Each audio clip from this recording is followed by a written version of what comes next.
দেখেন গরুর পূজা কিভাবে শুরু হয় পৃথিবীতে প্রথম। গোবৎস পূজা, গরুর বাচ্চার পূজা কিভাবে। বনি ইসরাইলের এক দুষ্ট লোক ছিল, নাম সামিরি। কি নাম? সামিরি। সে সবাইরে বললো তোমাদের স্বর্ণগুলো ফালাও। স্বর্ণগুলো ফেললো, বনি ইসরাইলের স্বর্ণগুলোকে গলিয়ে সে একটা গরুর বাচ্চা বানালো। গোবৎস কিসের বাচ্চা? জিবরাইল আলাইহিস সালাম যে জামিনে এসেছিলেন, ওই ফেরেশতার পায়ের নিচের একটু মাটি সে বুদ্ধি করে প্যাকেটে রেখে দিছিল।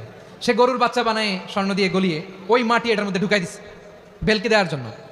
স্বর্ণ দিয়ে বানানো গোবৎস গরুর বাচ্চার গায়ে যখন সেই মাটি ছুঁড়ে দেওয়া হলো, এখন বাছুরের ভেতর থেকে ভ্যাঁ ভ্যাঁ আওয়াজ আসতেছে। কি আসতেছে?